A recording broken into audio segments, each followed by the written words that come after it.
Bonjour, dans ce nouvel épisode, on va découvrir ensemble le LM3914. C'est un driver de LED qui sera très pratique pour utiliser par exemple le bar graph à 10 LED que je vous avais présenté dans mon précédent épisode numéro 302. Par exemple, ici j'ai un petit montage qui fait allumer une barre de LED par volt. Le potentiomètre me permet de faire varier la tension que j'envoie sur la porte de signal du LM3914. Au fur et à mesure que je tourne le potentiomètre, je fais monter la tension. Et pour 10 volts, j'ai les 10 LED qui sont allumés. 9 volts, 9 LED. 8 volts, 8 LED, et ainsi de suite. Là, j'ai 4 barres de LED, 4 volts. On peut se faire par exemple un testeur de pile. Là j'ai 8 LED, et si je vérifie cette pile avec ce voltmètre, on voit qu'elle m'affiche 7,35 volts.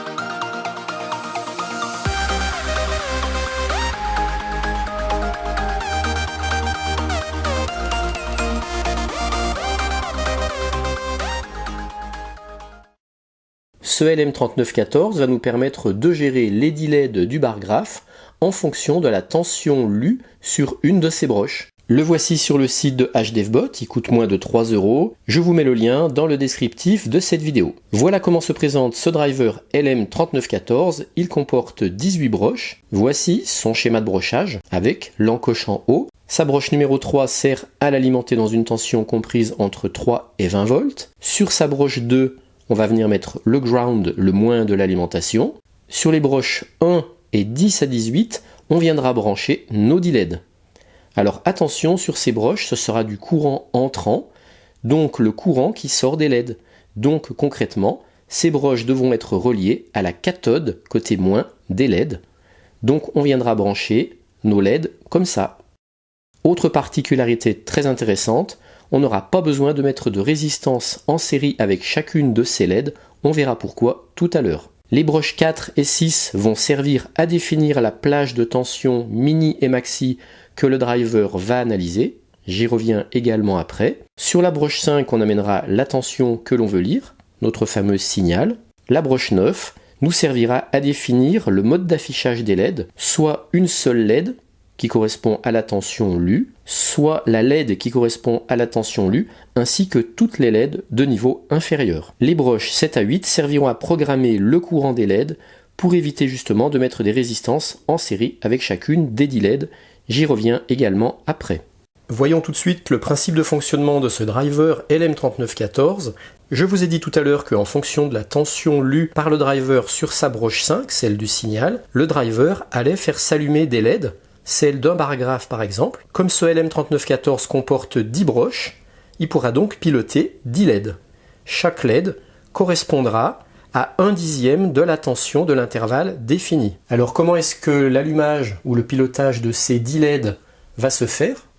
Eh bien tout à l'heure je vous ai parlé des broches 4 et 6 pour définir l'intervalle de lecture de tension. Je rappelle, on envoie un signal. En fonction du signal, le driver va allumer certaines LED. Eh bien, on va définir pour quel intervalle le driver va analyser la tension. Et pour ça, on va se servir de la broche 4 qui s'appelle RLO, ça veut dire référence low. Et puis on a la broche 6, RHI, donc référence high. Et ça nous donnera le mini et le maxi de la plage de tension qu'on voudra analyser grâce au driver. Et c'est en fonction de la tension lue sur la broche de signal que les LED vont se piloter. Alors avec le LM3914, ça sera très simple puisque le pilotage des LED va se faire de façon linéaire. Pour un signal de tension qui serait égal au minimum de notre intervalle, eh bien on n'aurait aucune LED qui serait allumée. Si on envoyait une tension qui serait égale au maximum, on aurait la LED 10 qui serait allumée. Et puis tous les signaux de tension intermédiaires, eh bien avec cette courbe linéaire, on verrait que pour une tension à ce niveau-là, on allumerait la LED 1, une tension à ce niveau-là, on allumerait la LED 2, et ainsi jusqu'au maxi, pour obtenir l'allumage de la LED 10. Alors je précise tout de suite, donc le LM3914, on voit qu'il fonctionne de façon linéaire, mais il existe le driver LM3915 qui est exactement pareil que le LM3914, sauf pour un seul point, c'est qu'au lieu d'avoir une courbe linéaire, il aura une courbe logarithmique. Si par exemple je fais en sorte d'avoir un intervalle, une plage de tension qui va de 0 à 10 volts, et que j'utilise mon bar graphe, eh bien si je vois que mon bar graphe c'est la 6e LED qui est allumée, ça veut dire que j'envoie un signal de tension de 6 volts. Si c'est la 8e LED du bar graphe qui est allumée, ça veut dire que j'envoie un signal de 8 volts. Et si un autre exemple, on définissait une plage de tension qui va de 2 volts à 7 volts, eh bien dans ce cas-là, chaque LED supplémentaire correspondrait à 1 demi-volt au-dessus du minimum de 2 volts. Si on voit qu'on a la première barre de LED allumée, on a 2 volts et demi. Si on a la deuxième barre de LED allumée, on aurait 3 volts. Et ainsi de suite jusqu'au 7 volts. À 7 volts, on aurait la 10e LED qui serait allumée. Précision importante, je vous ai dit tout à l'heure que la broche 5, c'était la broche sur laquelle on venait rentrer notre signal de tension. Eh bien cette broche 5 ne devra jamais rester en l'air. Dans l'exemple que j'ai donné tout à l'heure d'une lecture d'une plage de tension pouvant aller de 0 à 10 volts, la broche 4, j'ai dit que c'était la broche référence là-haut, donc le minimum de notre plage de tension.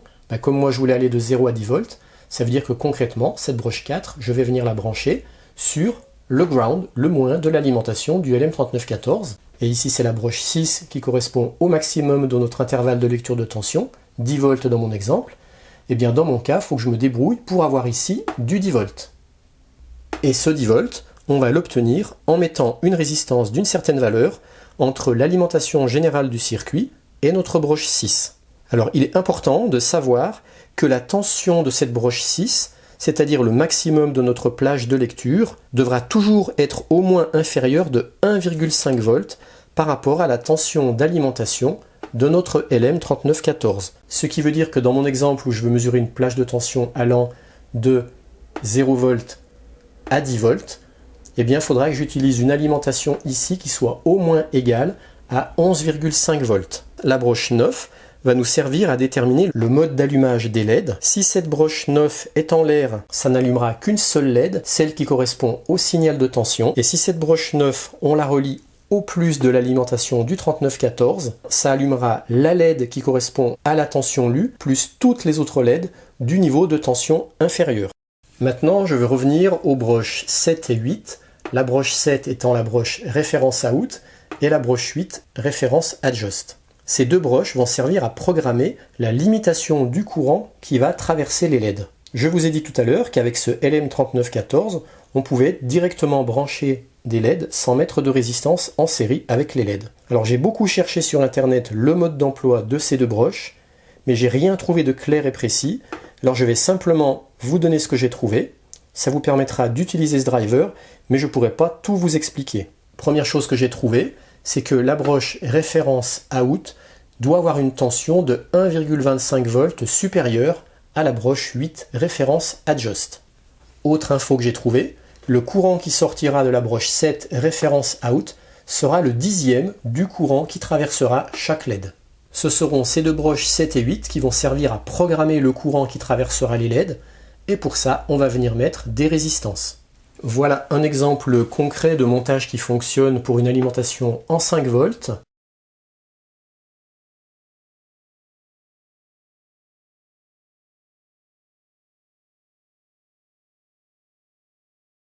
Qui donne une plage de lecture de tension de 0 à 3,5 volts, puisque la broche référence high, ils viennent la brancher sur référence out. Et comme on a vu tout à l'heure qu'il faut que la tension d'alimentation du LM soit de au moins 1,5 volts supérieure au maximum de la plage de lecture, eh bien ça veut dire qu'on a une plage de lecture qui ira de 0 à 5 moins 1,5, c'est-à-dire 3,5 volts. Et donc voici concrètement comment il faut positionner nos résistances pour programmer le courant des LED.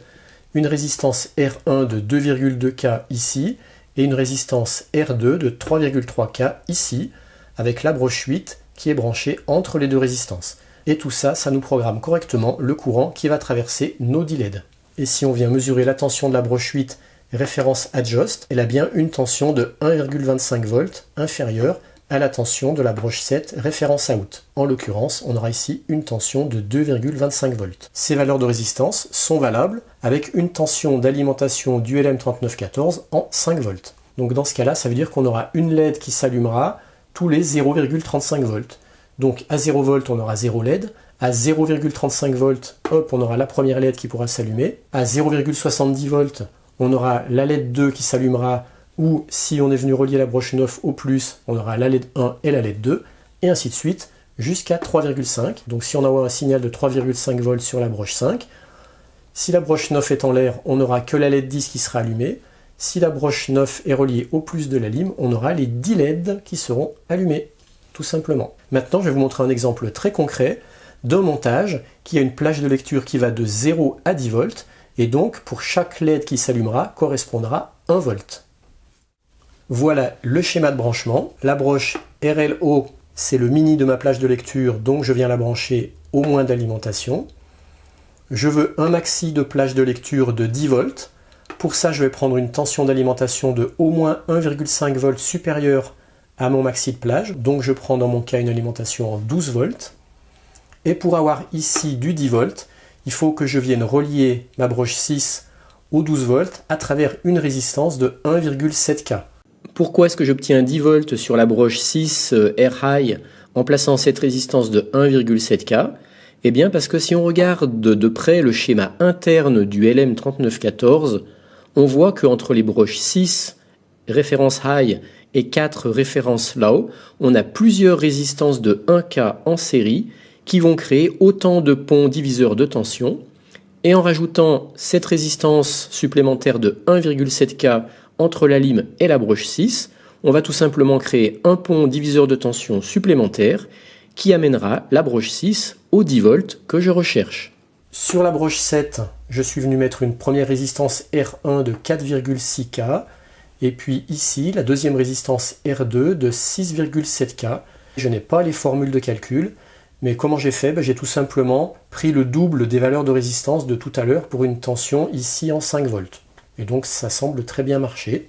Et puis pour la broche 5 de signal, eh bien là je veux envoyer un signal de tension qui va de 0 à 10 volts. Et bien pour ça j'ai fait un pont diviseur de tension avec un potentiomètre. Donc j'utilise une tension d'alimentation de 12 volts pour aller de 10 à 0. Il suffit que je vienne mettre une première résistance ici de 2K.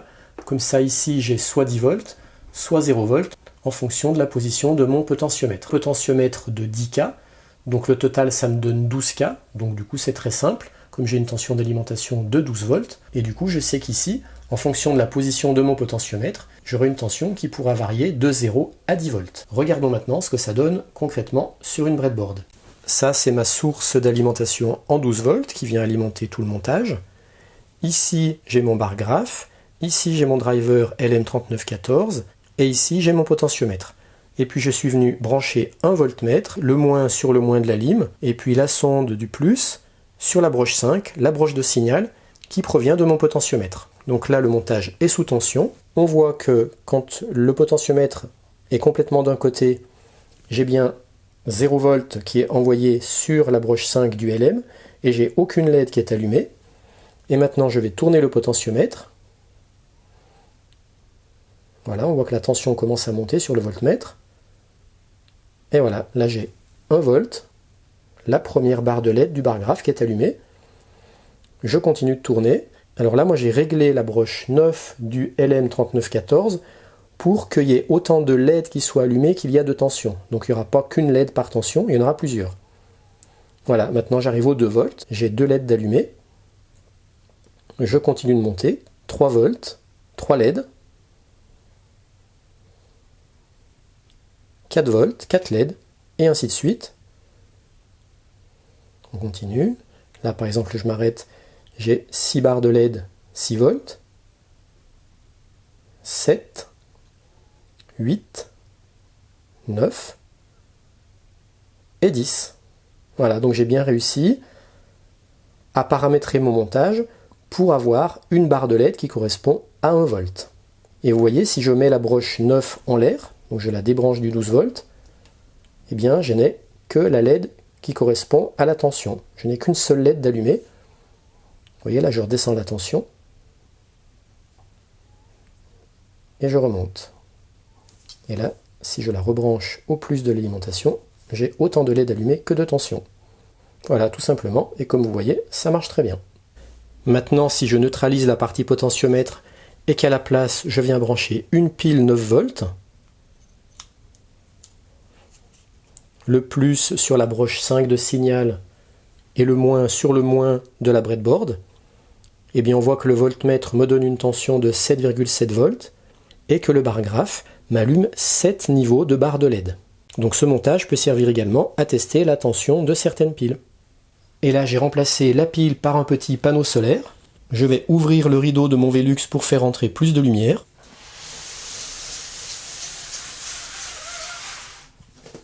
On voit que le voltmètre m'indique 3,3 volts sur la broche 5 de signal.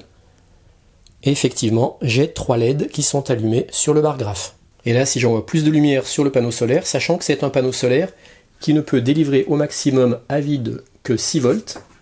Donc ça veut dire que je ne pourrai jamais, avec mon montage là, allumer plus de 6 barres de LED, puisque je vais de 0 à 10 volts, et chaque barre de LED correspond à 1 volt.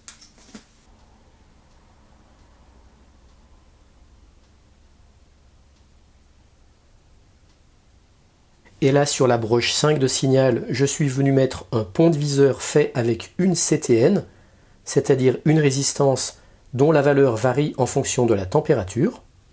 J'ai calibré mon montage de telle sorte qu'en température ambiante, il n'y a aucune barre de LED qui s'allume. Et si je viens mettre entre mes doigts la CTN chauffe, et du coup, ça me fait une sorte de petit thermomètre.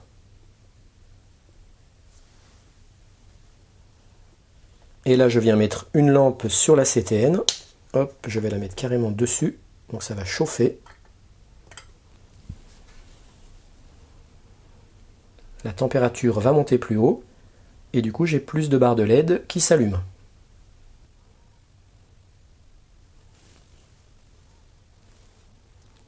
Donc là, j'ai pas étalonné mon montage, donc je ne sais pas à quelle température correspond le nombre de LED. Donc vous voyez, sur le principe, on peut se faire un genre de thermomètre. Et là, pour terminer, je me suis fait un petit vumètre audio, puisque je suis venu brancher sur le signal d'entrée une prise casque d'une petite radio. Alors par contre, l'inconvénient, c'est que je n'ai plus le son, mais par contre, j'ai un très joli signal audio.